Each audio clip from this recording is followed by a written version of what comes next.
Hello, and welcome to my first ever video tutorial on Cinemachine inside of Unity. Why would I make this my first ever tutorial on Cinemachine, you ask? Because I'm currently teaching it to myself and I thought it was a good idea. Speaking of which, I am not an expert and I'm going to just be showing you the basics. I might make more if it turns out, might not. I don't know. We'll see. Anyway, this is Unity 2020.3 18F1, and you probably wouldn't be installing Cinemachine on a blank project, but I'm going to. Anyway, first go to the package manager and go to the Unity registry and type here Cinemachine. There it is. And then you hit install and you wait for it. Bam, perfect. All right, it's installed. That's all you had to do. Okay, once it's installed, you're going to want to go to your main camera and click on Add Component. Type in Cinemachine and add a brain to your main camera. This is what allows the whole thing to work, really. After that, you're going to also need a timeline. So I'll just create an empty, call it Timeline, and then go to Window, Sequencing Timeline, and hit Create.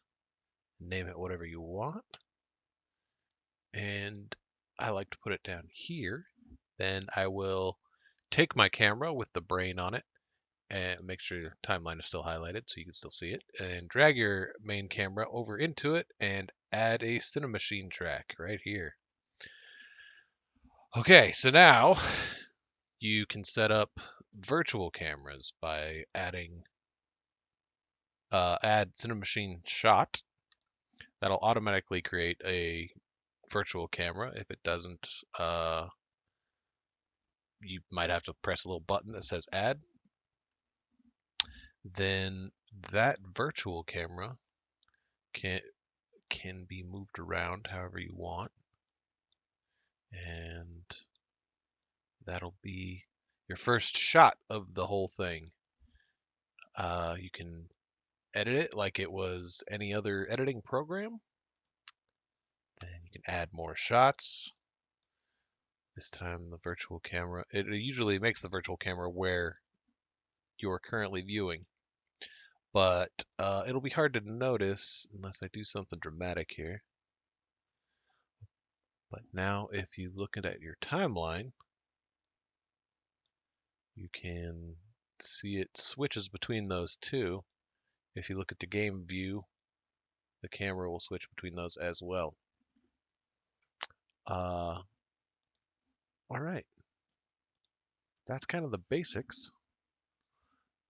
Now, we need more stuff in here to see what it can really do. So I'm gonna shut this down and we'll see how this works in a proper project. Okay, so this is a very early mock-up of a game I'm working on right now, where I'm planning on using Cinemachine. And as you can see, it's more or less built out the same way as the first segment that I showed you. There's a game camera with a Cinemachine brain, a couple virtual cameras, and a timeline. And if I hit play, you can see more or less what it can do, at least at a very basic level. So it'll start out on this camera. If you look at the game window, it'll start out on this camera, and then when it hits that part of the timeline, it'll go there, and then you can move around. If I wanted to, say, transition between these two cameras instead of the hard cut, I can just come right here and pull these around, and now it'll make a transition. And you can see that when I play it again.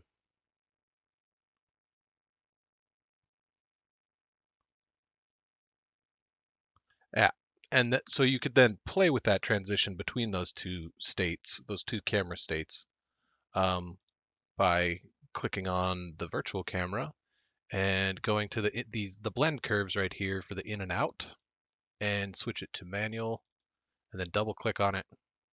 Then you could change the curves right here to do something more dramatic. Can I, and just hit play. Not a whole lot of difference there, really. I mean, there was, but subtle. Okay, so if you want your camera after it's done doing its transition to start just following your player here, then you'll click on the camera in the timeline and drag your player from the hierarchy into the follow position. And yeah, that'll change it to just put your player dead center at first. But if you want to change the offset to get it look a little bit better, then you just do that right here. And now after it does, if I play and hit the transition, after the transition, I'm sorry, it will give me the control and the camera will automatically follow me, just like that. Pretty easy. As you can see, there's a little bit of wiggle space before the camera moves, just a little bit. If you could change that with the damping, probably shouldn't do that in play mode, but the damping is what affects that.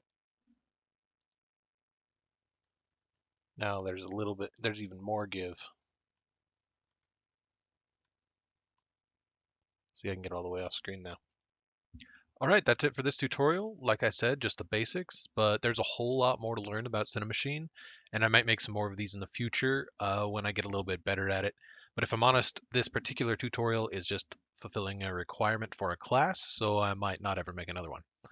Anyway, thanks for watching. I hope it was easy enough to follow, and if you're interested in learning more, the best way to learn this kind of thing is to just hop in and start playing with it. So have fun, and good luck, and goodbye.